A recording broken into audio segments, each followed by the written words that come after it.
तो रिस्क है, थोड़ा सा बैटरी बदल देता हूँ। अच्छा हुआ देख लिया।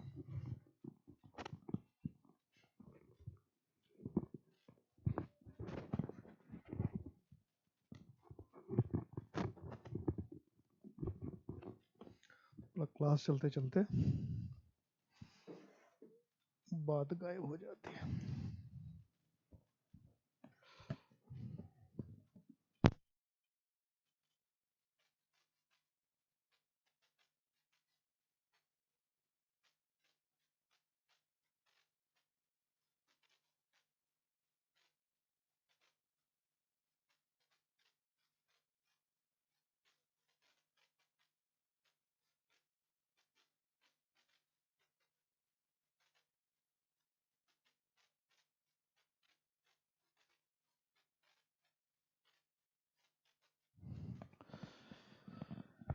शुरू करो डिस्कशन।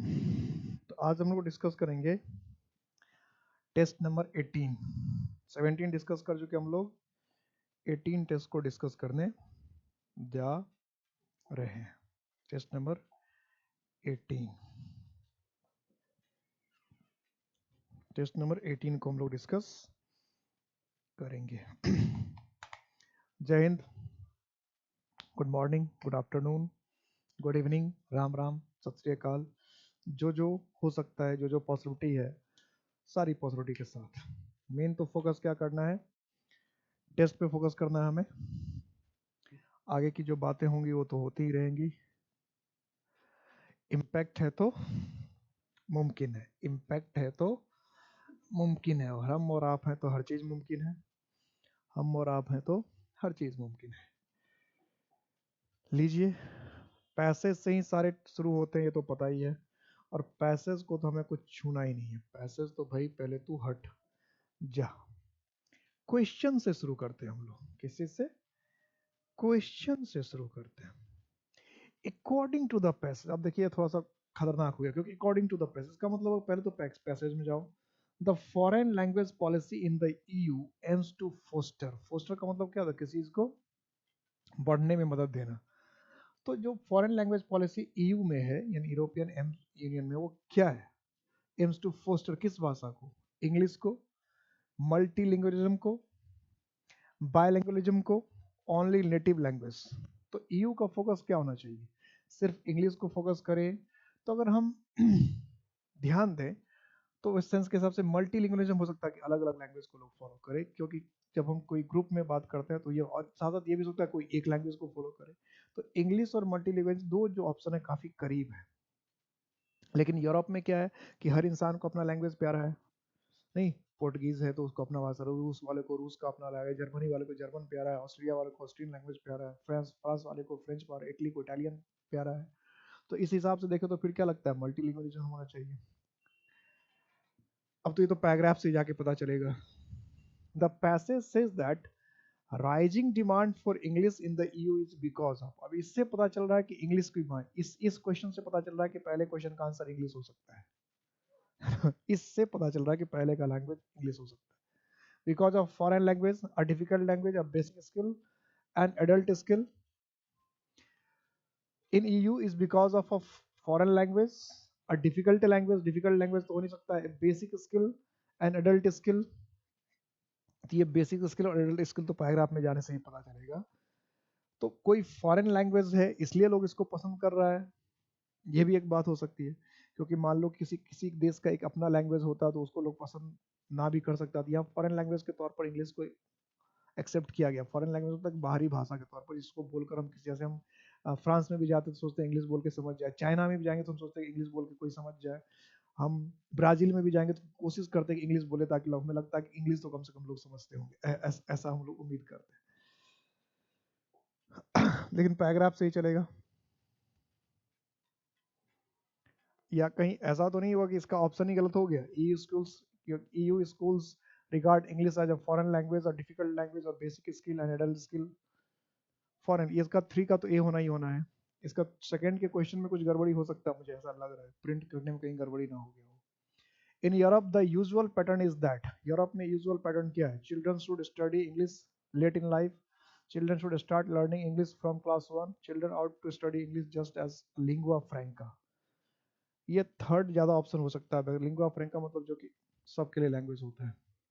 तो भाई ये तो एक दो क्वेश्चन के अलावा मुझे लग रहा है दो पहले का जवाब तो मिल गया, इंग्लिश इंग्लिश इतनी बात करें, फर्स्ट क्वेश्चन का जवाब मिल गया कि इंग्लिश ही होगा। एक दो क्वेश्चन का जवाब तो मिल गया इसमें भी, ना चाहते हुए भी दो का जवाब मिल गया। अब चलते हैं जरा अंदर पैराग्राफ में, क्या कहता है paragraph. There is a growing parallel between India and Europe in terms of language policy, कि एकदम पैरेललिज्म समानांतरता है लैंग्वेज पॉलिसी को लेकर यूरोप में और इंडिया को, और चैलेंजेस और जो चुनौतियां उसमें, maintaining balance between regional languages, minority languages and the rising demand for English, कि जो इंग्लिश की डिमांड है, जो रीजनल लैंग्वेज है, जो माइनॉरिटी लैंग्वेज है, जो कम लोग जो भाषा को बोलते हैं, ऐसा कि अब जो माइनॉरिटी लैंग्वेज है अगर उस पर इंग्लिश या लोकल लैंग्वेज भारी पड़ जाता है तो पता चलता है वो धीरे धीरे वो लैंग्वेज ही खत्म हो जाता है, ऐसा भी होता है। The EU's language policy promotes multinationalism and the idea that every UV student should learn and speak at least two foreign languages in addition to their mother tongue, कि अपने मदर टंग के अलावा कम से कम दो विदेशी भाषा तो सीखें, यानी दूसरे राष्ट्रों के। मल्टीनेशनलिज्म का मतलब क्या कि अनेक बहुवाद बहुराष्ट्रवाद को बढ़ावा देता है। तो एक तो अपनी भाषा और कम से कम दो विदेशी भाषा, तो तीन भाषा हो गया। तो दूसरे क्वेश्चन का जवाब भी हमें मिल गया मल्टी, इसी की बात हम लोग कर रहे थे, अगर ध्यान दें तो इसी की बात मैंने की थी कि मल्टी लैंग्वेज मैंने कहा था कि ज़्यादा बेहतर है, तो ये मल्टी लैंग्वेज इसमें आ गया कि मल्टी लैंग्वेज की बात करेगा, इसको प्रमोट करने की ज़्यादा बात करेगा, क्योंकि एक तो अपनी मातृभाषा, दो क्या है विदेशी भाषा, तो मल्टी लैंग्वेज हो गया ना। बायलिंगुअल में भी नहीं हुआ, बायलिंगुअल में तो दो ही भाषा होता है, एक मातृभाषा और दूसरा या तो दो विदेशी भाषा, तो तीन लैंग्वेज हो गया ना, तो मल्टी लैंग्वेज हो गया।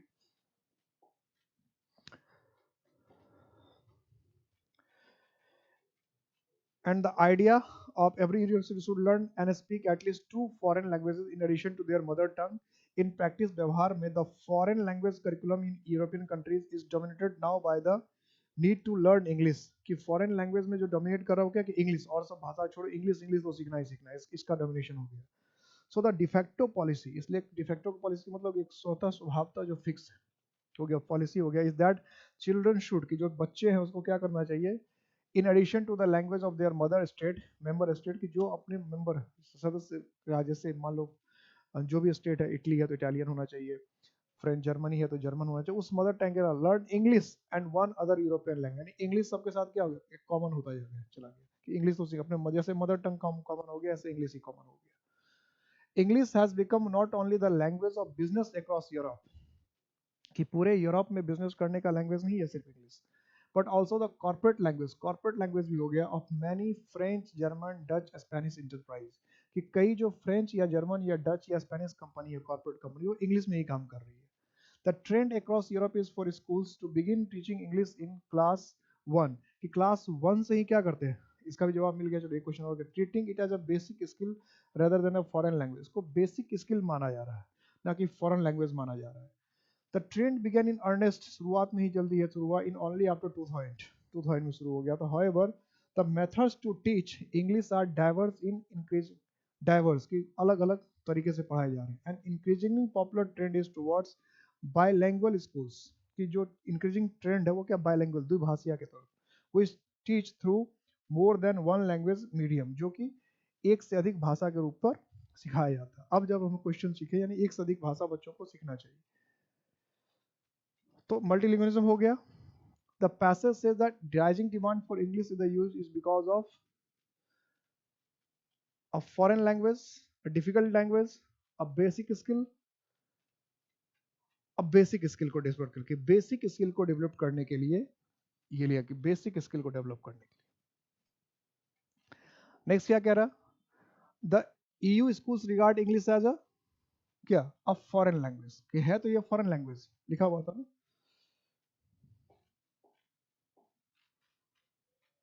ट्रीट इसको बेसिक स्किल की तरह ट्रीट कर रहा था।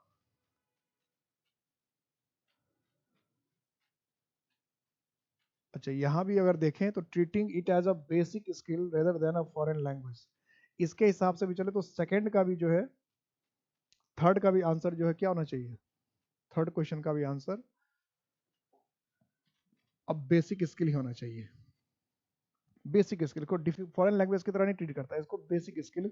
कि कोई अगर कॉर्पोरेट में डेवलप करना चाहता है, बिजनेस में आगे बढ़ना चाहता है, फॉरेन में जाके कोई काम करना चाहता है, उसको लगता है कि बेसिक स्किल के लिए इंग्लिश आना चाहिए, यानी इंग्लिश उसके बेसिक स्किल को डेवलप करेगा। बेसिक, क्योंकि वो लैंग्वेज ही बोलने नहीं आ रहा है तो किसी दूसरे देश में जाके काम ही नहीं कर सकता है।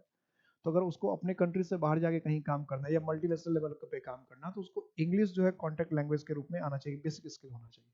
इसलिए आप देखिएगा कॉल सेंटर जॉब में अगर कोई ज़्यादा पढ़ा लिखा भी नहीं है लेकिन इंग्लिश ठीक ठाक बोल लेता है, समझ लेता है, उसको जॉब मिल जाती है और आराम से 15-20-25 हज़ार की सैलरी मिल जाती है ना। तो यहाँ भी बेसिक स्किल ही होना चाहिए। In Europe the usual pattern is that the children should study English late in life, ये तो है ही नहीं। Children should start learning English from class 1 से था, पहले ही क्लास से था, सारी क्लास का जवाब मिल गया।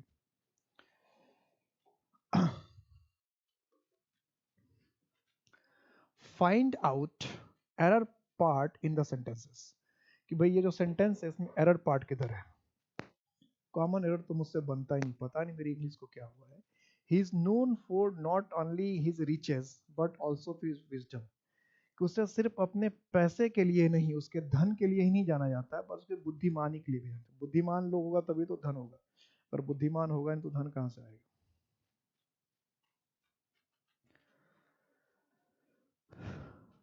ही is known for not only his riches. अब इसको कंजक्शन चैप्टर में पढ़ा रखा है, जाके देखिएगा तो कंजक्शन चैप्टर में मैंने पढ़ा जो पेयर वाले वर्ड यूज होते हैं, जो पेयर वाले वर्ड हम लोग यूज करते हैं उसमें सेम पेयर का इस्तेमाल, सेम पार्ट्स ऑफ स्पीच का इस्तेमाल करते हैं। तो यहां अगर हम देखें नॉट ओनली के बाद हिज रिचेज है, एडजेक्टिव और नाउन है, और बट ऑल्सो के बाद फोर प्रीपोजिशन है। तो या तो हमें क्या करना पड़ेगा कि इस फोर को यहां से हटाना पड़ेगा, he is known for not only his riches but also for his, या तो इसको हटा दीजिए, इस फोर की कोई जरूरत नहीं, he is known for not only his riches but also his wisdom. या फिर क्या करना पड़ेगा कि ये जो फोर है इसको भी नॉट ओनली के बाद ले जाना पड़ेगा, तो क्या बनेगा, he is known not only for his riches but also for his wisdom. अब सवाल ये उठता है कि फोर को यहां पर ले चले या इस फोर को हटा दे। तो इसको देखने के लिए हमें देखना पड़ेगा कि अगर इस फोर को भी हटा दे तो भी सेम पार्ट्स ऑफ स्पीच हो जाएगा।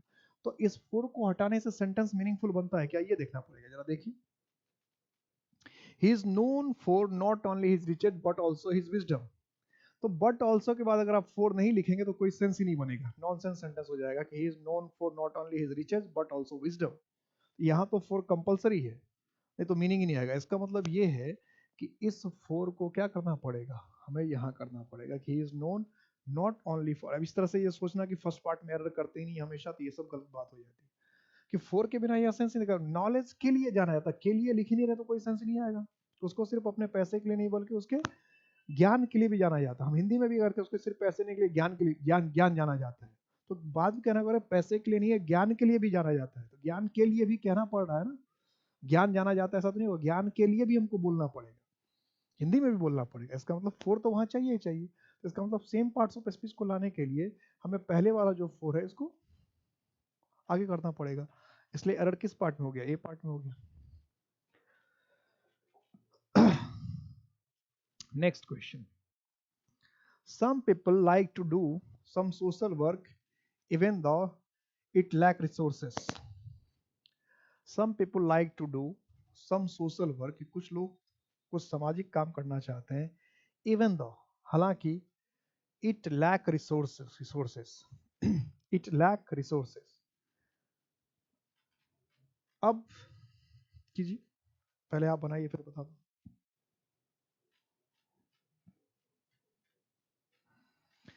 तो सेंटेंस का सेंस क्या बना कि some people like to do social work, कि कुछ लोग सामाजिक काम करना चाहते हैं, इवन दो हालांकि, या फिर भी, हालांकि तो भी, तो क्या हुआ ऐसे केसेस, इवन दो,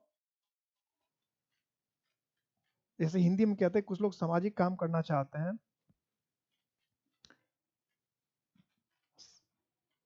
संसाधनों के कमी के बावजूद भी, कम संसाधनों की कमी हो तो भी, फिर भी कुछ लोग सामाजिक काम करना चाहते हैं, संसाधनों की कमी हो तो भी, संसाधनों का अभाव हो तो भी, फिर भी, संसाधनों के अभाव होने के बावजूद भी, यही कहना चाह रहे हैं।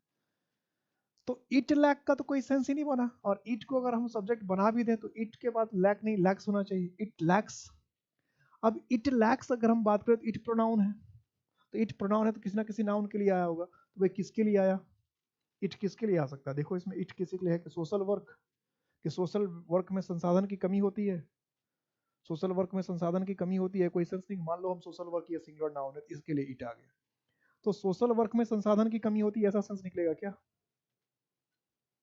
तो इसका मतलब ये जो लैक है वो किसके लिए आ रहा है, पीपल के लिए आ रहा है, कि कुछ लोग सामाजिक काम करना चाहते हैं हालांकि उनके पास संसाधनों की कमी होती है तो भी, फिर भी, यानी ये जो प्रोनाउन यहाँ होना चाहिए था वो होना चाहिए था दे, कि even though they lack resources, कि अगर उनके पास संसाधनों की कमी होती है फिर भी, संसाधनों की कमी होने के बावजूद भी, संसाधनों की कमी है तो भी, फिर भी वो लोग क्या करते हैं, संसाधनों की कमी है फिर भी तो भी वो लोग क्या करते हैं, सोशल वर्क करते हैं, संसाधनों की कमी हो तो भी, संसाधनों की कमी हो फिर भी वो सोशल वर्क करना पसंद करते हैं, कुछ लोग सोशल वर्क करना पसंद करते हैं, यहाँ दे लैक रिसोर्सेस, कि उनके पास अगर संसाधनों की कमी हो तो भी, फिर भी, ठीक है।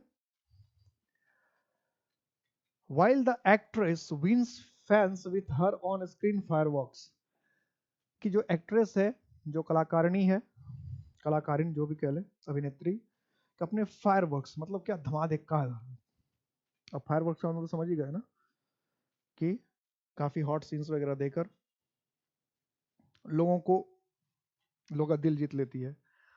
ऑफ स्क्रीन, जब ऑफ स्क्रीन मतलब क्या, जब रोल नहीं प्ले करती है, जब सामान्य जीवन में आती है स्क्रीन से, it is her down to earth, तो उसका जो डाउन टू अर्थ मतलब व्यवहारिक, जमीन से जुड़ा हुआ एटीट्यूड, रुझान, प्रवृत्ति है, एंड इजी गोइंग का मतलब आसान नेचर का, आसान स्वभाव का, manner that wins her friends, जो उसके दोस्तों को जीत लेता है, जो उसके दोस्तों को जीत लेता है, ये कहने का सेंस है।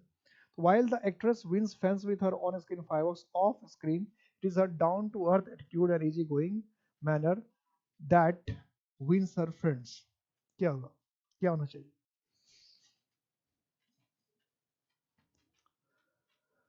While the actress wins fans with her on-screen fireworks, off-screen, it is her down-to-earth attitude and easygoing manner that wins her friends. इसके इट्स, अब ये इट्स में देखिए शॉर्ट में लिखा था क्या, ये it is her down to earth and easy going manner, down to earth and easy going manner that wins, तो यहाँ दो सब्जेक्ट हो गया, ये दैट किसके लिए आया, डाउन टू अर्थ एटीट्यूड के लिए, और फिर इजी गोइंग मैनर के लिए, दो subject, down to earth attitude मतलब जमीन से जुड़ा हुआ व्यवहार, और इजी गोइंग मैनर मतलब आसानी से किसी के साथ घुल मिल जाने का रवैया, तो दो सब्जेक्ट है, दैट दो के लिए, तो फिर विंस कैसे होगा, क्या होना चाहिए, विन, पता है ना कि अगर रिलेटिव क्लॉज आ जाए तो हमको सब्जेक्ट देखना चाहिए, तो ये देखना पड़ेगा दैट जो है वो किसके लिए आया, कि सब्जेक्ट तो दैट के पहले जो नाउन है उसके लिए आया, तो ये दैट तो दो चीजों के लिए आया ना, डाउन टू अर्थ एटीट्यूड के लिए और इजी डाउन गोइंग मैनर के लिए, दो चीजों के लिए आया, अगर सिर्फ डाउन टू अर्थ होता तो विंस लिखते, सिर्फ इजी गोइंग मैनर होता तो भी विंस लिखते, लेकिन इसको तो दो दो चीजों की, यानी ये दैट जो आया है दोनों चीजों के लिए आया, डाउन टू अर्थ एटीट्यूड के लिए भी आया है और इजी गोइंग मैनर के लिए भी आया है, इसीलिए ये क्या होना चाहिए था, विन होना चाहिए था, क्या होना चाहिए था, विन। नेक्स्ट क्वेश्चन की तरफ चले, इनफरेंस, इनफरेंस, इनफर से बना इनफरेंस, चूज क्या करना, choose the word opposite in the meaning, उल्टा, विलोम शब्द ढूंढना है, मैंने तो जिंदगी में शब्द ही पहली बार सुना है, मन ना बेरा भाई, आप लोग बताओगे तो बात बनेगी ना, तो भाई मैं तो चला घर, नाश्ता करूंगा, खाना खाऊंगा और सो जाऊंगा, मैंने ना सुना ये वर्ड इन्फ्लुएंस जिंदगी में, कभी कभी ना सुना, अपोजिट ढूंढना, ऊपर से उसका उल्टा ढूंढना है, बताओ आप ही लोग बताओगे तो काम चलेगा, नहीं तो सत्यानाश हो जाएगा। इन्फ्लुएंस, इन्फ्लुएंस, तो इन्फ्लुएंस का मतलब होता है अनुमान, इन्फर करना का मतलब होता है अनुमान लगाना, अनुमान लगाना, तो अब इसमें स्टेटमेंट का मतलब क्या, कनखुज, कथन, कोरोरी का मतलब होता है सिद्धांत, कंसिक्वेंस का मतलब होता है परिणाम, और कंक्लूजन का मतलब होगा निष्कर्ष, तो अनुमान और निष्कर्ष, अनुमान और निष्कर्ष, तो अनुमान का मतलब तो अनुमान ही लगा रहे हैं, पता नहीं क्या होगा, निष्कर्ष का मतलब कंक्लूजन पे पहुंच गए, निष्कर्ष निकाल लिए, इसका मतलब अगर अपोजिट होगा तो क्या होगा, कंक्लूजन होगा। इन्फरेंस अनुमान है, सिर्फ अनुमान, और कंक्लूजन एकदम निष्कर्ष। तो अनुमान का जल उल्टा क्या होता है? निष्कर्ष। कंपेल, कंपेल ढूंढना क्या भाई? सिनोनिम्स, समानार्थक शब्द ढूंढना, एक जैसा मीनिंग ढूंढना, पर्यायवाची। तो फोर्स का मतलब बाध्य करना, ऑब्स्ट्रक्ट का मतलब बाधा डालना, रिलैक्स का मतलब आराम करना, सरेंडर का मतलब समर्पण कर देना। तो कंपेल का मतलब होता है मजबूर करना, बाध्य करना, मजबूर करना, बाध्य करना। तो फिर फोर्स का मतलब क्या होता है? मजबूर करना। या वर्ब के, अगर फोर्स नाउन की तरह यूज होता है, फोर्स का मतलब होता है बल, और अगर फोर्स वर्ब की तरह यूज होता है तो फोर्स का मतलब होता है मजबूर करना, बाध्य करना। इसके लिए एक और वर्ड यूज होता है काफी, कोर्स, ये वर्ड भी कहते हैं, मजबूर करना, बाध्य करना। तो फिर इसके हिसाब से सिनोनिम्स में चले तो क्या हो जाएगा? ए, मजबूर करना या बाध्य करना, मजबूर करना या फिर बाध्य करना। मिस स्पेल्ट वर्ड, भैया ये भी बहुत डिफिकल्ट वर्ड है, हमसे तो ना बनने वाला, आप ही लोग बनाओ भैया अकेले। इंटेलेक्चुअल, ये कितना बढ़िया वर्ड है, इंटेलेक्चुअल। इंटेलेक्चुअल, ओहो ये भी स्पेलिंग बहुत मजा है। इंटेलेक्चुअल, अगर लोगों को बोलते हुए सुनेंगे, अलग अलग लोग को बोलने तो यही सब उच्चारण करेगा, अलग अलग लोगों को देंगे बोलने के लिए। कहीं बिहार के लोग को दे दिया, कभी यूपी के लोग को दे दिया, कभी हरियाणा के लोगों को भी दे दिया, कभी उत्तराखंड के लोग, कभी बंगाल के लोगों को दे दिया, कहीं तमिलनाडु के लोग को दे दिया, कभी मणिपुर के लोगों को दे दिया। तो सबके अलग अलग उच्चारण का स्टाइल होगा, और उस सारे हिसाब दिख रहे हैं यहाँ। तो इंटेलेक्चुअल का मतलब होता है, इंटेलेक्चुअल बुद्धिजीवी, और इसका सही स्पेलिंग क्या है? सी, इंटेलेक्चुअल। इंटेलेक्चुअल बुद्धिजीवी, जो बुद्धि से काम लेता है, जैसे हमारे Rakesh Tikait. Capable of being rich, choose the word which can be substituted for the given sentence. One word substitution होगा ये क्या हो गया? One word substitution. Capable of being rich, जहां तक हम पहुंच सकते हैं, जहां तक हमारी पहुंच हो। Rebel, accessible, congregation, crowd. क्या? तो इसमें एक्सेस, एक्सेस का मतलब क्या होता है? पहुंच। एक्सेस का मतलब क्या है? पहुंच। तो एक्सेसिबल का मतलब क्या होगा? पहुंचने लायक, जहां पर पहुंच सकते हैं, जहां पे पहुंचा जा सकता है, जो हमारे हद में हो, दायरे में हो। तो क्या हो जाएगा? B, accessible. और सारे वर्ड मैंने सब करवा रखे थे, इसलिए मैंने उसको ध्यान नहीं दिया। क्राउड और कुछ ऐसा डिफिकल्ट वर्ड नहीं था उसमें। Congregation, rebel. A change of heart. Choose the alternative which best expresses the meaning of the idiom phrase. A change of heart. हृदय का परिवर्तन. Change your opinion about someone or something. Find the hidden meaning. Say what you really mean. Pretend to the upset. To the upset. Pretend to the upset. Change of heart. Pretend to the upset का तो कोई मतलब बनेगा नहीं, तो यहाँ pretend to be होना चाहिए. Be upset मतलब upset या गुस्सा होने का बहाना करना, नाटक करना। जो कहना चाहते हैं वही, जो बोलना। फाइंड द हिडन मीनिंग, छुपा हुआ मीनिंग पता चल जाना। Change your opinion about someone और समथिंग, यानी कहते हैं हृदय परिवर्तन हो गया। हिंदी में भी काफी यूज करते हैं उसका, हृदय परिवर्तन हो गया। तो हृदय परिवर्तन हो गया, इसका मतलब क्या होता है? कि पहले वो जैसा सोचता था या पहले जैसा वो समझता था, अब वो वैसा सोचता समझता नहीं। अब उसके सोचने समझने का जो तरीका है वो बदल गया। यही तो है हृदय परिवर्तन, और क्या हो सकता है? कि हृदय परिवर्तन हो गया, इसका मतलब अब जैसा सोचता समझता है, या पहले जैसा सोचता समझता था अब वैसा सोचता समझता नहीं है। पहले की सोच समझ और अभी की सोच समझ उसकी क्या है? डिफरेंट हो गई है, अलग हो गई है। यही कहने का मतलब है। तो हृदय परिवर्तन होना, क्या कहना चाह रहे हैं हम लोग? हृदय परिवर्तन होना। तो किसी के विषय में विचार बदलना, इसलिए 12 का क्या हो जाएगा? ए, चेंज ओपिनियन और सम, किसी चीज के विषय में विचार, ख्याल, भाव बदलना। Ramesh said to you,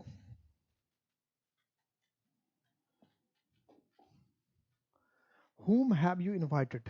Ramesh ने कहा कि तुमने किसको बुलाया है। बनाओ भाई, बनाओ आप लोग। इसको तो आप ही लोग बना सकते हो। नरेशन तो भैया हमसे बनता ही नहीं, पता नहीं क्या होता है। नरेशन देखते ही मेरा दिमाग जो है बंद हो जाता है, एकदम चलता ही नहीं है मेरा दिमाग। आप लोग बनाएंगे तभी बनेगा।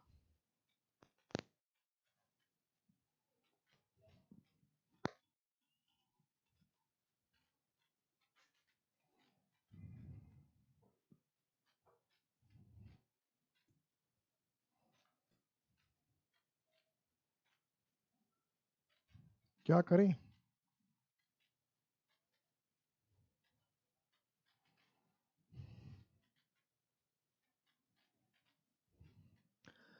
तो सबसे पहले तो जब नरेशन पढ़ाया था तो नरेशन में ये बताया था कि सेड के बाद जैसे हम यू लिखते हैं, यानी अगर रिपोर्टिंग ऑब्जेक्ट रहता है और सेड को जब हम आर्क्स में बदलते हैं, जैसे टेल में बदलते हैं तो टू नहीं लगता, ऐसे आर्क्स बनाते हैं तो टू नहीं लगता। तो इसमें तो सेड टू यू लिख दिया है, ये तो वैसे ही ऑप्शन गलत हो गया कि हमको जब ऑब्जेक्ट है रिपोर्टिंग ऑब्जेक्ट तो उससे को चेंज करना ही पड़ता है। इसमें आर्क्स में चेंज किया लेकिन टू लगा दिया, दो ऑप्शन तो ऐसे ही ऑप्शन ही गलत है, शुरुआत ही गलत हो गया। तो ये इसलिए कहते हैं बेसिक रूल को ध्यान, मैंने कहा था कि बेसिक रूल को ध्यान देंगे तो ऑप्शन ऐसे छटने लगेगा। दो ऑप्शन तो ऐसे गलत है, हो ही नहीं सकता है। अब क्योंकि इसमें आर्क्स के बाद टू लिख दिया, इसमें चेंज ही नहीं किया, तो कहानी खत्म होगी। Ramesh asked you. अब इसमें क्या फिर टेंस बदलना रहता है जरूरी अगर रिपोर्टिंग वर्ब तो। अब इसमें क्या कि इसमें टेंस ही नहीं बदला, हैव का हैव ही रख दिया, कहानी खत्म होगी। इसका मतलब ऑप्शन क्या है देखो, सी होगा। Ramesh asked you whom you had invited, किससे तुमने बुलाया। यू सेकंड पर्सन है, second person according to object, यहाँ भी यू है, यहाँ भी तो बदलेगा ही नहीं, second person according to object. तो ऑप्शन से इसलिए मैं जब नरेशन में पढ़ा रहा था तो मैं बार बार बोल रहा था, जब वॉइस भी पढ़ाता हूँ मैं नरेशन भी पढ़ाता हूँ बार बार बोलता हूँ, अगर थोड़ी सी बेसिक चीज़ों को ध्यान में रखेंगे तो ऑप्शन से कट जाता है, ऑप्शन से छट जाते हैं सारे, वो बना बना के देखने की जरूरत नहीं होती। ऑप्शन ही तीन ऑप्शन तो गलत ही देना है, तो हम गलत ऑप्शन को ढूंढ लेना, चार में से एक सही को ढूंढने से, क्योंकि चार में एक सही कोई छुपा हुआ है ना, और तीन गलत है, तो जो चार में से तीन है उसे ढूंढना आसान है कि जो चार में से एक है उसे ढूंढना आसान है। तो तीन गलत है तो गलत ढूंढ लीजिए ना, गलत कौन कौन सा है, सही अपने जो बचेगा वो सही है। तीन गलत है एक सही है, तो हम तीन गलत, जो ज्यादा है उसको ढूंढना आसान है ना, जिसकी संख्या ज्यादा है उसे ढूंढना आसान है। तीन गलत है तो पहले गलत गलत को ढूंढ लीजिए, हम सही ढूंढेंगे नहीं। गलत ढूंढ लिया, कहानी खत्म है, जो बचा वो सही है। Next question, your behaviour annoyed me, your behaviour annoyed मी, कि तुम्हारे बिहेवियर ने मुझे अनॉयड कर दिया, चिढ़ा दिया, परेशान कर दिया, तंग कर दिया। तो change into voice, change into voice, तो वॉइस में चेंज कीजिए इसको, ये तो एक्टिव है तो पैसिव वॉइस है, चेंज वॉइस या इनटू चेंज इनटू वॉइस नहीं होना चाहिए था, या तो चेंज वॉइस की वॉइस, जो भी वॉइस है उसको चेंज कीजिए। अब अपने से समझिए कौन सा वॉइस है, तो एक्टिव वॉइस है, इसको वॉइस चेंज का सिर्फ वॉइस बदल दीजिए जो भी है। तो योर बिहेवियर अनॉयड मी क्या है, पास्ट इंडेफिनिट में है। तो सबसे पहले तो ऑप्शन से देखेंगे पास्ट इंडेफिनिट वाला कौन कौन सा ऑप्शन है। तो पास्ट इंडेफिनिट वाला एक ये ऑप्शन है, एक ये ऑप्शन है, एक ये ऑप्शन है, ये इसका मतलब ये ऑप्शन तो वैसे भी आई के साथ इज तो होता ही नहीं है, तो कहानी खत्म हो गया। अब दूसरा क्या देखना था पैसिव वॉइस में कि भाई बाई, बाई होता है तो डूअर के पहले, इसने तो कोई यूज ही नहीं किया बाई साई, तो ये तो ऐसे ही खत्म हो गया। अब इसमें है कि एट और इसमें बाय है, I was annoyed at your behaviour और आई वॉज एट और बाय। अब जब रूल पढ़ा रहे थे तो हमने कहा था दो प्रीपोजिशन तब होता है, दो प्रीपोजिशन तब होता है जब एक प्रीपोजिशन पहले से हो। तो इसमें तो कोई प्रीपोजिशन है नहीं, तो ये एट और बाय क्या कर रहा है, दो प्रीपोजिशन जाके देखिए जब रूल में मैंने साफ साफ बताया कि दो प्रीपोजिशन तब एक साथ होता है जब ऑलरेडी पहले से प्रीपोजिशन हो सेंटेंस में। तो यहाँ तो कोई प्रीपोजिशन है नहीं, तो ये दो प्रीपोजिशन एक साथ कैसे करेगा, दो प्रीपोजिशन तब आता है जब ऑलरेडी एक प्रीपोजिशन है और फिर ऊपर से हम बाय लगाते हैं। तो इसमें तो पहले से है ही नहीं, तो इसलिए ये तो ऐसे ही गलत हो गया।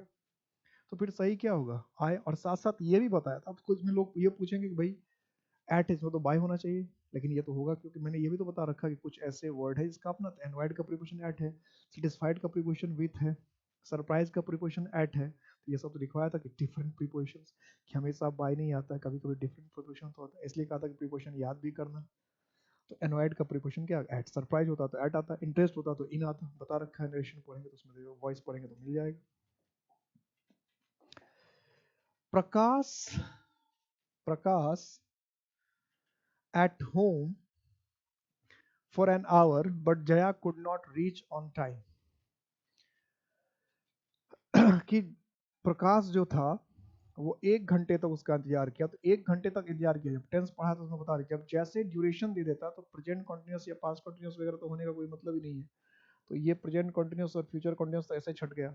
जब टाइम दे रखा फॉर एन आवर, टाइम दे रखा तो फिर प्रेजेंट परफेक्ट कॉन्टिन्यूस या पास्ट परफेक्ट कॉन्टिन्यूस या फ्यूचर परफेक्ट कॉन्टिन्यूस। अब है कि हैज वेटेड और हैड बीन वेटेड। अभी दोनों में क्या होगा, हो तो सकता है दोनों, हैज वेटेड और हैड बीन वेटेड। तो हैज वेटेड तब होता है जब अभी की बात होती, प्रेजेंट की बात होती। यहाँ पर क्या लिख रहा है, but Jaya could not reach, यानी कुड नॉट रीच आ नहीं पाई, इसका मतलब पास्ट की बात है, आज की बात नहीं हो रही, अभी की बात नहीं हो रही, वो कोई पुरानी बात हो रही है। तो जब कोई पुरानी बात हो रही है तो हैज वेटेड कैसे होगा, ये नहीं होगा, फिर क्या होगा, हैड बीन वेटिंग, कि 1 घंटे तक इंतजार करता रहा, 1 घंटे तक इंतजार करता रहा, हुआ ही नहीं। क्योंकि ये कुड अगर यही कैन कैन कैन या कुछ और होता तो फिर हम यहाँ पर हैज वेटेड भी लिख सकते थे, लेकिन यहाँ कुड है तो कुड यहाँ पास्ट बता को आई नहीं, तो पास्ट की बात कर रहे हैं इसलिए हैड बीन वेटिंग।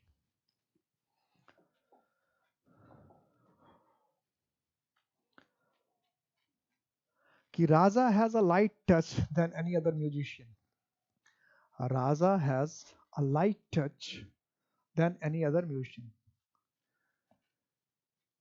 तो लाइट, और यहां पर क्या कर रखा, देन का इस्तेमाल किया, इसका मतलब क्या, कंपैरेटिव डिग्री, और यहां तो अंडरलाइन कर नहीं रखा है, तो इसका मतलब इस देन से क्या पता चला, कंपैरेटिव डिग्री होना चाहिए। तो हैज ए लाइटेस्ट सुपर, जब डिग्री पढ़ा तो बता रहा कि लाइटेस्ट जो सुपरलेटिव डिग्री है उसके साथ ए तो आता ही नहीं, तो ये कहानी खत्म। राजा के साथ हैव होगा ही नहीं, ये देखिए ऑप्शन ही कितने गलत होते हैं, राजा के साथ हैव लिखा था, ये तो ऑप्शन ही गलत हुआ, बचा के ये ऑप्शन और ये ऑप्शन। और यहाँ देन लिखा तो इज हैविंग अ लाइट, ये तो पॉजिटिव डिग्री हो गया, इज हैविंग लाइट, लाइट तो पॉजिटिव डिग्री है, देन है तो कंपैरेटिव डिग्री तो चाहिए चाहिए, तो ये ऑप्शन भी छट गया। देख रहे ऑप्शन से कैसे छट जाता है, क्योंकि बेसिक रूल इंग्लिश लोग पढ़ के गया हो तो ऑप्शन से छाट देता है, ये तीनों ऑप्शन ही गलत है, ऑप्शन ही तीनों गलत है। तो फिर हैज अ लाइटर हो गया, लाइट का कंपैरेटिव लाइटर। तो डायरेक्ट ऑप्शन पर भी आ सकते हैं हम लोग, और जो ऑप्शंस है उसको छांट कर भी, मतलब अगर सीधा बहुत अच्छे से गहराई से पढ़े तो भी आ जाता है ये, नहीं तो ऑप्शन छांटते जाइए और आगे बढ़ते जाइए इंग्लिश में, कि ऑप्शन आपको पता बेसिक याद रहेगा तो पता चलेगा सही ऑप्शन है कि गलत ऑप्शन, अब 3 ऑप्शन तो गलत ही होने हैं।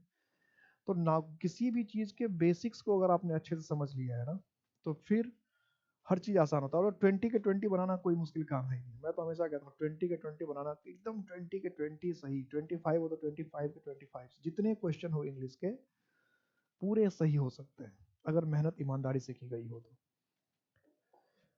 लास्ट इवनिंग, पिछले शाम को, we to the mangroves by boat when we found a rare seagull. Okay, ये तो टेंस में सीधा सीधा क्वेश्चन था, ऐसा सेंटेंस पढ़ा रखा, रूल के साथ ऐसा सेंटेंस पढ़ा रखा। और बता, इसका मतलब ये भी है कि जो एग्जाम में एरर में आता है उसी के हिसाब से आपको रूल पढ़ाया जाता है। हम लोग प्रीवियस ईयर के जितने क्वेश्चन है उसको एनालाइज करने के बाद ही थ्योरी पढ़ाते हैं। तो अब भले थ्योरी पहले पढ़ाते हैं, क्वेश्चन बाद में पढ़ाते हैं, लेकिन सारे क्वेश्चन एनालाइज करने के बाद ही थ्योरी पढ़ाया जाता है। इसलिए आपको कहा जाता है कि पहले थ्योरी पढ़िए और फिर क्वेश्चन पे आइए, क्योंकि आप तो पहले थ्योरी पढ़ेंगे फिर क्वेश्चन पे आएंगे, लेकिन हम लोग जब थ्योरी पढ़ाना रहता है तो पहले हम लोग सारे ईयर के सभी के कुछ प्रीवियस, जो जिस भी एग्जाम को पढ़ाना था उसके पहले सारे प्रीवियस ईयर के आए हुए क्वेश्चंस देखते हैं कि कैसा कैसा क्वेश्चंस आया है सारे के, और फिर उन सारे क्वेश्चन को ध्यान में रखते हुए अपने सिलेबस बनाते हैं और पढ़ाते हैं। और फिर ये भी ध्यान रखते हैं कि और क्या वो एक्सपेरिमेंट कर सकता है, जितना क्वेश्चन तो पूछा पूछा, और उस चैप्टर से वो क्या एक्सपेरिमेंट कर सकता है, ये ध्यान रखना पड़ता है टीचर को। तो टेंस जब पढ़ा रहे तो टेंस में बताया था कि जैसे ही बीता हुआ टाइम बताएगा तो बीता हुआ टाइम के साथ पास्ट इंडेफिनिट ही आ सकता है। तो पास्ट इंडेफिनिट, ये तो हैव बीन गोइंग, ये तो है ही नहीं, ये तो है ही नहीं, दूध गया। और पास्ट, ये पास्ट कंटिन्यूअस है तो ये भी गया, तो बचा क्या, पास्ट वेंट। कि बीता हुआ टाइम अगर दिया, लास्ट इवनिंग हो गया बीता हुआ time, yesterday, last evening, last month, last year, जैसे कोई बीता हुआ टाइम का रेफरेंस लिया तो पास्ट इंडेफिनिट।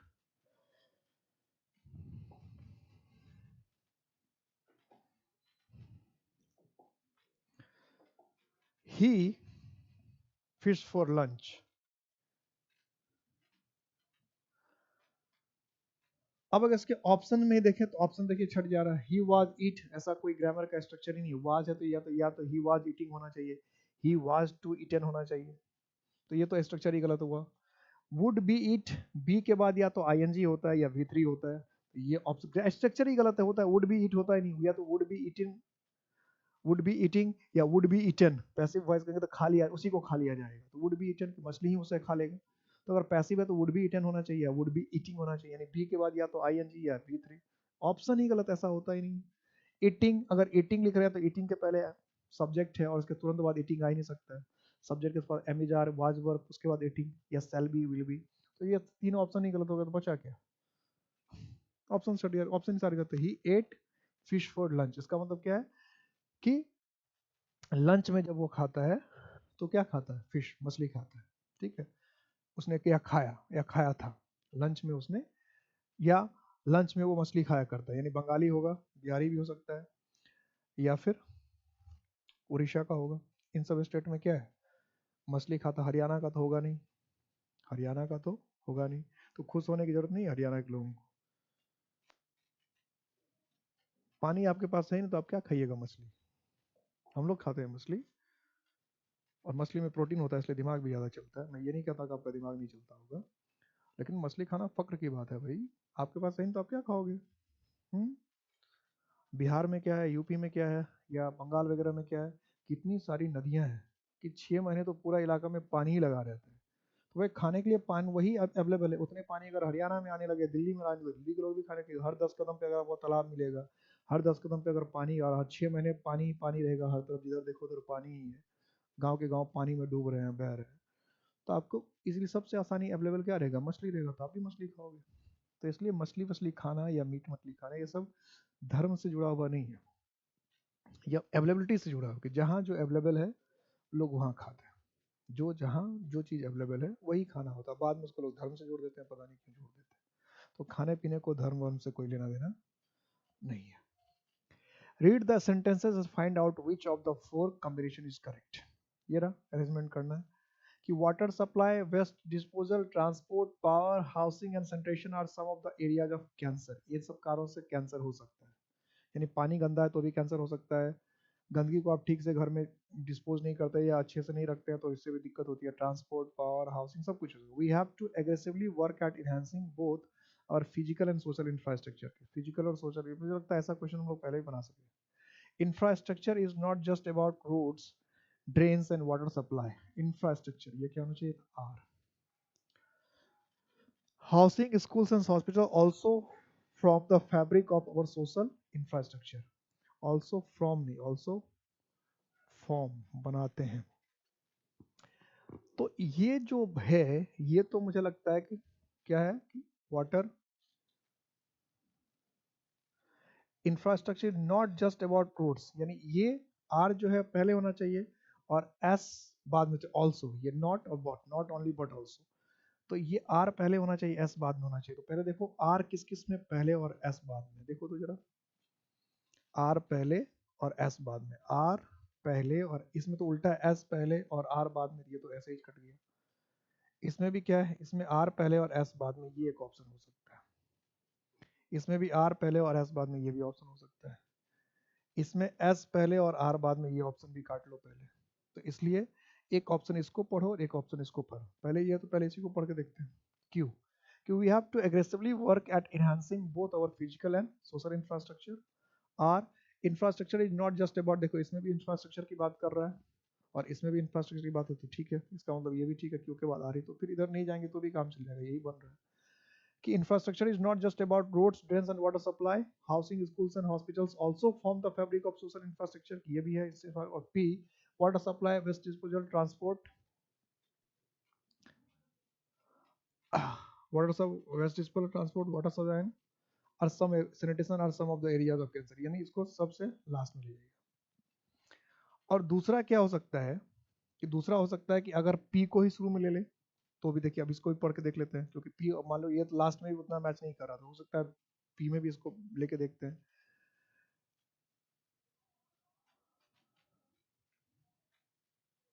कि water supply, waste disposal, transport, power, housing and sanitation are some of the areas of cancer.